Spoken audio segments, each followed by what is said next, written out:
السلام علیکم، بسم اللہ الرحمن الرحیم۔ محترم ناظرین، آج میں آپ بھائیوں کے لیے ایک ایسا نسخہ لے کر حاضر ہوا ہوں جس کی نوجوانوں کو بہت ہی ضرورت ہوتی ہے۔ اس کے علاوہ گرمیوں کی آمد کی وجہ سے اکثر لوگ گرمی میں بہت پریشان ہوتے ہیں۔ یہ نسخہ مردوں اور خواتین کے لیے یکساں مفید کا حامل نسخہ ہے۔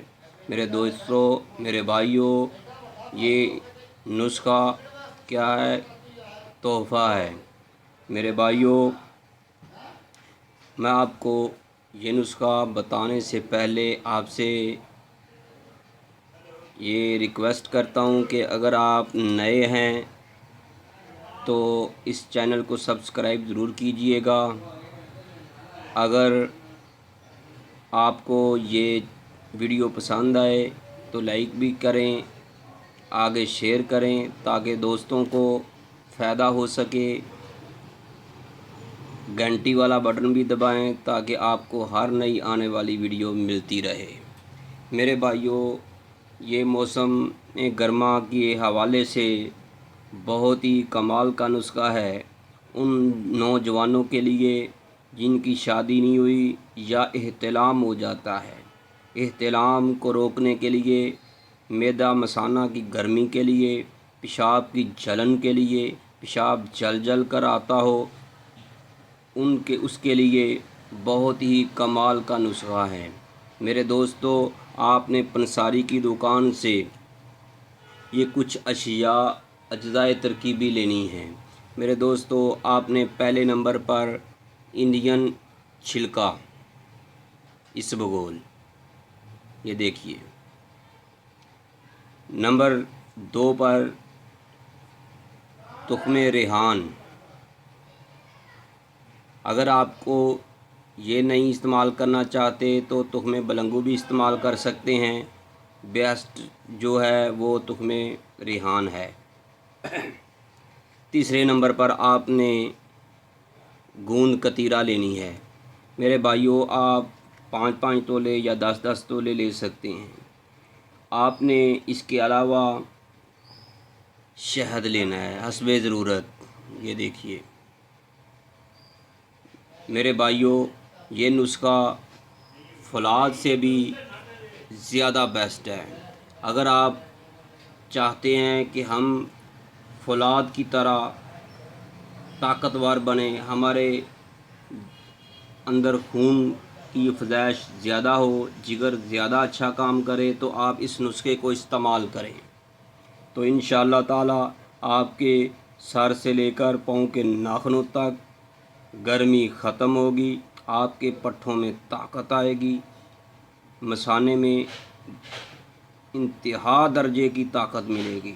آپ کا پیشاب اگر جو جل جل کر آتا ہے، پیشاب قطرہ قطرہ آتا ہے، لیکوریے عورتوں کے لیے، لیکوریے کے لیے کمال کا یہ نسخہ ہے۔ میرے بھائیوں، ہر عمر کے لیے یہ نسخہ، بچے کھائیں، بڑے کھائیں، ہر ایک کے لیے یکساں مفید کا حامل نسخہ ہے۔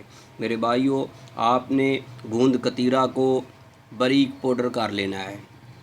اگر آپ نے 5 تولے لی ہے یا 10 تولے لی ہے، آپ نے اس کو اکٹھا باریک پاؤڈر کر لینا ہے۔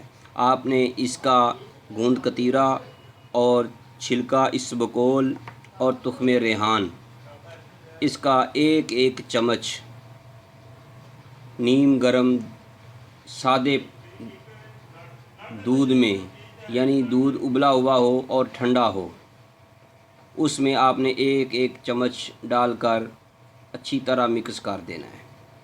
میرے بھائیوں، آپ نے 1 گلاس دودھ لینا ہے، اس میں لیکن ابلا ہوا ہو، کچا دودھ نہیں لینا۔ اس کو آپ نے ایک چمچ اس اجزائے ترکیبی کا ڈال کر مکس کرنا ہے اور ساتھ شہد کا 1 چمچ بھی ڈال دینا ہے اور اچھی طرح مکس کر کے میرے بھائیوں رات کو اس کے اوپر سرپوش رکھ کے سو جانا ہے۔ صبح آپ نے 7-8 گھنٹے بعد اس کو آپ نے اچھی طرح جوسر مشین کے جگ میں ڈال کر بلینڈ کرنا ہے یا مکسچر میں مکس کرنا ہے. اچھی طرح اس کو مکس کرنا ہے یہاں تک کہ اگر آپ کے پاس جوسر مشین نہیں ہے تو آپ اس کو گھوٹا لگائیں. اس کے اندر برف ڈالنا چاہتے ہیں تو ڈال لیں، یا اگر آپ نے فریج میں رکھا ہوا ہے تو ٹھنڈا ہی ہوگا. اور مزید اگر آپ اس میں دودھ ڈالنا چاہتے ہیں تو ڈال سکتے ہیں. میرے دوستو، یہ احتلام اور مثانے کی گرمی کے لیے پیشاب کا قطرہ قطرہ آنا اور پیشاب جل کر آنا اور عورتوں کے لیے لکوریے کی یہ نایاب ٹوٹکا ہے. میرے دوستو، سینے کی جلن کو بھی یہ طاقت دیتا ہے. اگر آپ کو میرے بھائیوں یہ نسخہ پسند آئے تو اس کو آگے شیئر ضرور کیجیے گا. اللہ حافظ. السلام علیکم.